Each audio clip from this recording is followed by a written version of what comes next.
Hi, everyone. It's Karen again, and thank you for joining me.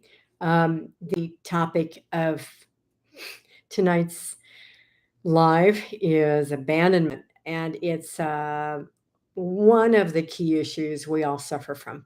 It hit really hard this week, specifically in my life.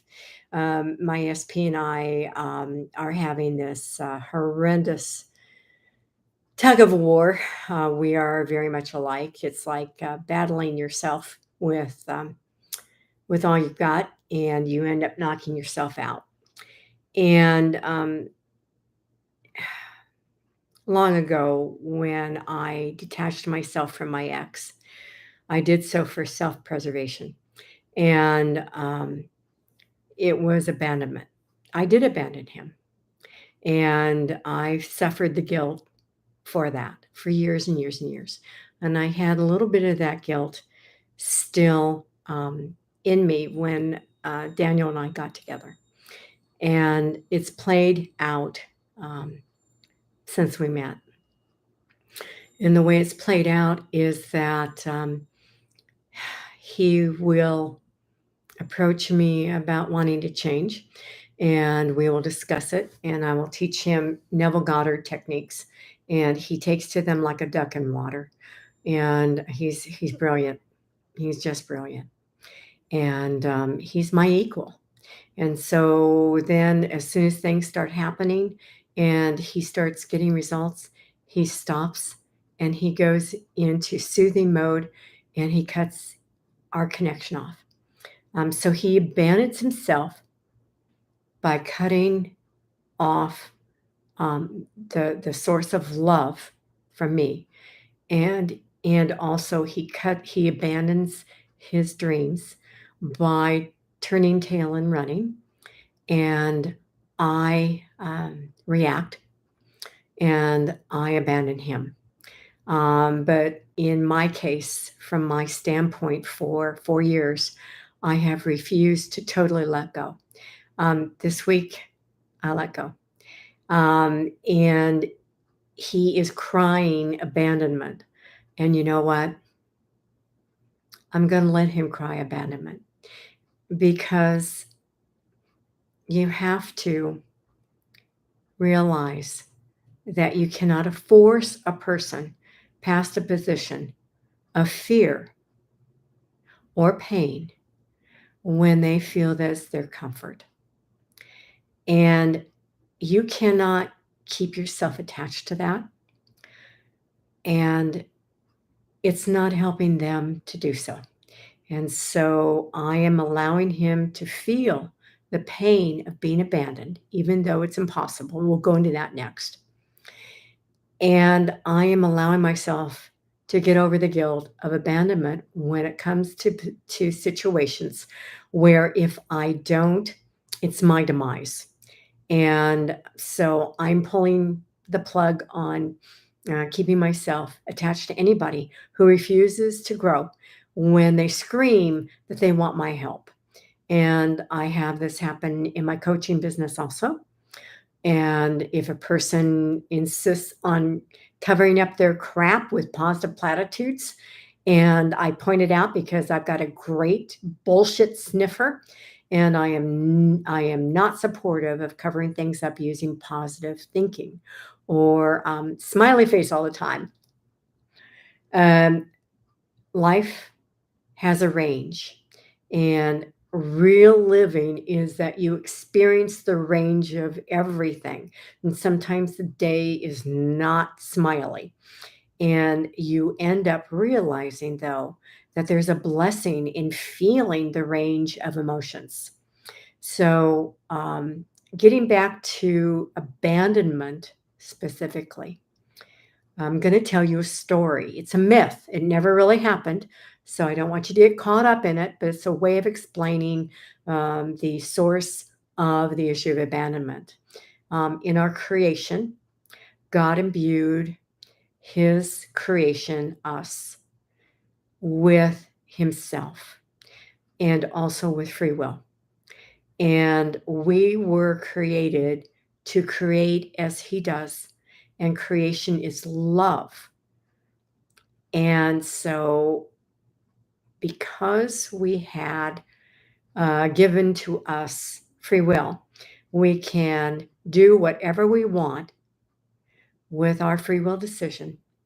And somehow we wanted special favor from God the Father, the Creator, who's within us, yes. But we didn't create ourselves. I won't go into that today. So he wouldn't and couldn't give a part of the all of the full creation special favor, and he had to turn us down. This is a myth. So we rebelled. We said, fine, the hell with you. We are going to set up our own reality where we are God. And the Big Bang happened. And we ended up having the making of the 3D virtual reality in all its permeations. Everything rolled up like a carpet, and God the Father did not recognize it as real, but knew that we fell into a nightmare because we separated ourselves from Him in our mind. That is abandonment. That right there, our decision that we can separate from God and from our brothers. And we made in that moment sin, guilt, and fear that started with number one, Him not giving us special favor. Number two, abandoning our connection with God in our minds. It didn't really happen. And from that, those two uh, gave the birth of the old man or the ego, which is the construct, the mental construct of sin, guilt, and fear and pain. And so we live through the moment that never really happened, and we suffer because we are fearful of God coming and striking us dead. And so we tell God, no, Father, thank you very much. We're going to do it to ourselves, and we're going to do it really well. And that's what causes all suffering and all lack. So again, going back to abandonment, as long as it's within our consciousness, it's real to us. And so the way abandonment works is that we desire a connection with someone.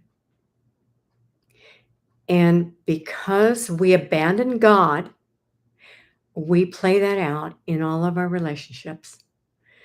And when we open our hearts, it also wakes up the ego. And the ego taps us on the shoulder and said, wait a minute, you're just going to be left. Remember? Remember how it's always played out? People die, people leave you, people reject you, and that's all abandonment. So we have a choice. We can say, poo on you, and go into expressing the love that we have and allowing someone to get close with the risk of them choosing to be so totally in their fear or their pain that they say they can't go any further with us. And at that moment, we can experience pain. I certainly have. And we can react to it, close ourselves off. We can offer unconditional love and acceptance to realize that we will be patient and we will wait for them to make another choice. And we don't have to take it as abandoning that they abandon us. They're abandoning themselves. They're in their own nightmare. And we have to allow the truth that we see in them to be stronger and hold them up to that truth. And that's real unconditional love. And that's what love is, unconditional. And so What happens though with me is that I've always chosen people in my life that have problems, and I I go into it with the idea of abandonment, and I act that out, and I don't raise them up, and I experience abandonment, and that's how we experience it. Um, this is a real heavy duty emotional situation for me personally. It's hit me hard this week, and it hits everybody hard. I mean, why don't you take risks? Because you're afraid you're going to be rejected?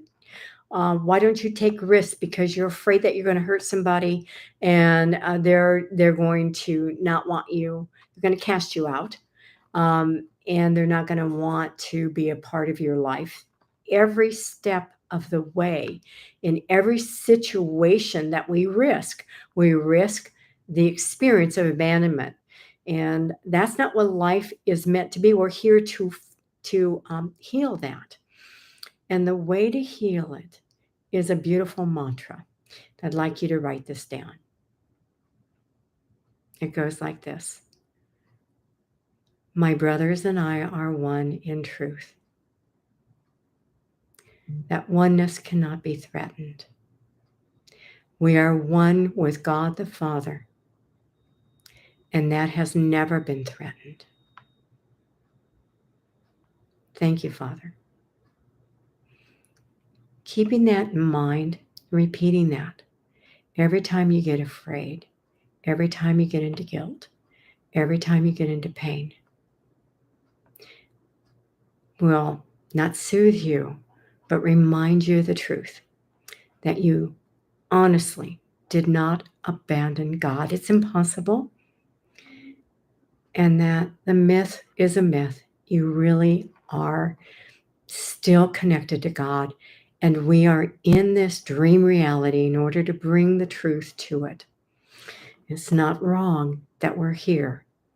We just need to redirect our consciousness so that instead of projecting guilt, sin, and fear, pain, and abandonment, we offer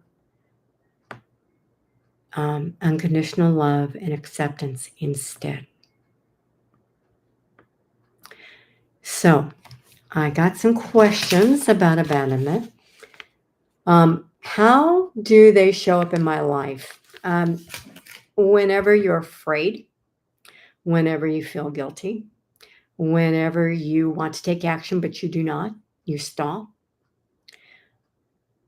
Whenever you feel sad, whenever you feel rejected, whenever it's the key element involved in every single experience that is opposite from what you desire, and from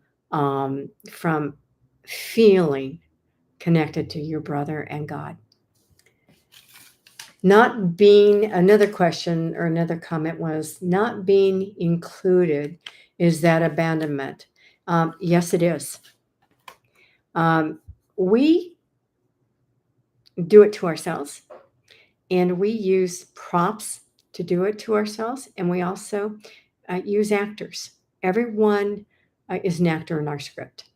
And so if we feel that we abandon God and are unworthy, then all we do is perpetuate being abandoned and being rejected, which is abandonment. And so we set up circumstances where we are not accepted in the group. We love to be included. And in a situation like that, I would go back to the fact that it was just simply a playing out of a scene in your script of playing out abandonment again and rejection, which is the same. And I would revise you, and I would have a different scene where even the same people offered to have you participate in a luncheon with them, or maybe a dinner over at one of their houses, and see you yourself involved with them, laughing, hugging, whatever, however you want to work it out in your play. And your reality has to conform. And if it doesn't, let go. Just keep on letting go and keep on saying that mantra I gave you. And then there was a comment question. In this case, the SP has abandonment issues and not listening to the wisdom of Neville. They're hanging on. And you have to accept that. Continually love them, but do not get caught up in their nightmare. Okay. You have to not keep your distance, but raise them up to where they see the light, and don't force them, and don't revise them. Lift them up. So tonight is going to be short and sweet, and I do hope that you got something out of this. I will probably talk about this later on again, and review this a couple times. Let it set in. It's a big, big, big issue, and it affects all of us. And thank you so much for watching the video. Good night, and remember, I love you.